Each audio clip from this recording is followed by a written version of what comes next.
We could see the positions after 11 knight e4. They are not as clear as we used to think, but still the main reply today is d4. Black is pushing the pawn in the center. It's probably the most natural move. Obviously white plays long castle, continues its development, and now the best move for black is knight bd7. They tried other moves, and we can mention game Chiburdanidze Chandler, where black played knight c6, hoping that after g takes f6, queen takes f6, white plays knight d5, queen e5, and now if white exchanges the queens after knight c7 check and wins an exchange, then black has an excellent compensation. But Chiburdanidze kept the queens aboard, queen g3, d takes h3, f takes h3, and it's a very strong, almost decisive attack, and she won a very, very nice game. Now knight bd7 also puts white now before the dilemma, so it has to decide whether it takes on d4, and white even tried some very wild sacrifices. Rook takes d4, bishop takes d4 is another option, or quiet move bishop d2. But bishop takes d4 or even rook takes d4, they were not considered sufficient in early days. But when Polgar played it against Kasparov in St. Louis 2005, she won quite nicely after bishop d4, d4, rook d4, bishop g7. The most natural move here is bishop c5. But then we should look at this position again, since Polgar played it with white, and she also played this position with black, and she considered to be a real expert in all these complications. And maybe it's not as easy as we thought before. Obviously, white has serious compensation because one piece will be taken away, and black king is struggling to find a safe spot on board. So Kasparov played bishop g7, rook g1, king f8, queen e3, queen e7, queen d2, and now if he played rook g8, the position would remain highly unclear. But let's go back to bishop d2. That's what Polgar played against Vishy Anand in 1999, and that's the move that was quite popular in these years. Anand took the piece, d3, bishop c3, and now played bishop g7.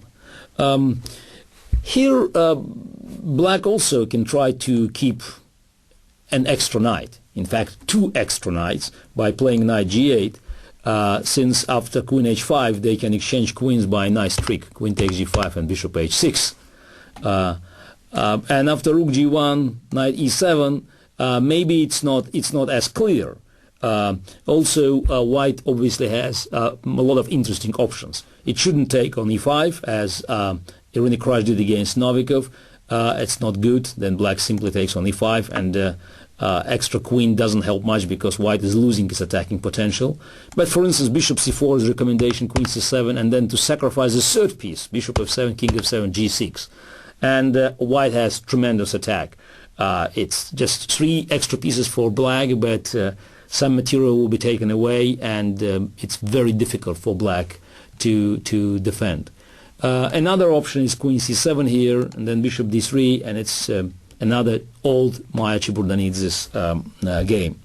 But if black wants to play queen c7, we'll see that they do not have to take on c3 and move 13. So bishop g7, that's what Vishy did, and it also looks quite natural. If you have two extra pieces, two extra knight, you can sacrifice one back and to continue your development. And it seems that black eventually could overcome these temporary problems, and one piece is as good for winning the game as two pieces. So probably Vishy felt comfortable, but it happened that of rook g1, castle gf6, queen f6, queen e3. It's not easy for black to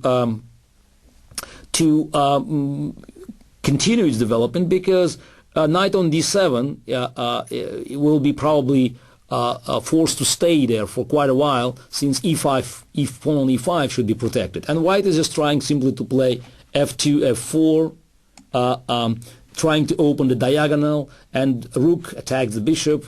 And although there are no immediate threats, still black is under heavy pressure. And for practical purposes, that's not an easy challenge. And not surprisingly, even Vichy couldn't defend this position, and everything was over fairly quickly.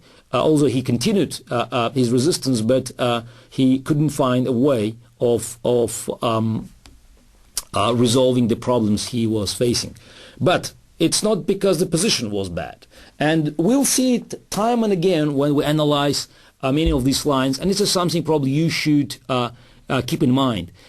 Very often, the post-mortem, the afterward analysis, when we use computers, show that black missed a lot of good defensive chances.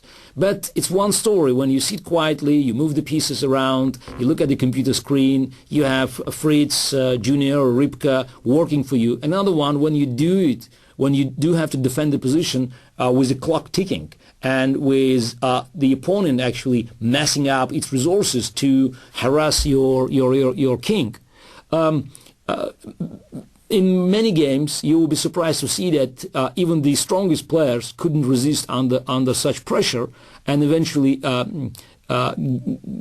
gave in by making mistakes that are quite natural. Now, natural at the computer age, when we can easily understand that other options were available. So, for instance, in this game, after King h8, f4, Rook e8 was the best chance, and black still could probably keep going, because their recommended sacrifice, Rook takes g7, was totally useless, since black could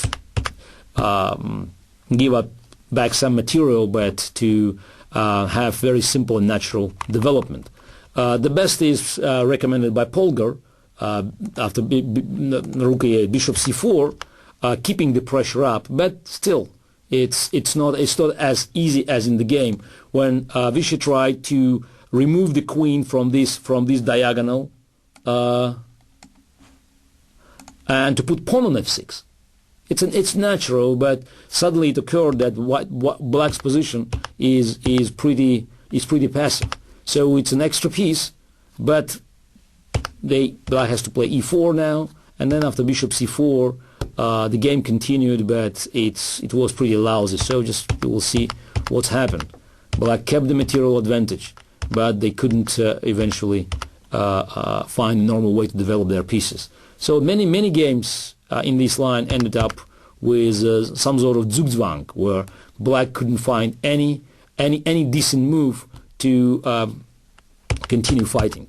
So eventually, it was equal material, but removing pawn from f5 didn't help black much, because white continued the attack with the equal number of pieces. So the game was over. Quite an impressive game, and it's a great achievement by Judith Polgar. But also, it is important to see that even such strong player as Vichy Anand couldn't deal with the pressure that you always face with black in these lines.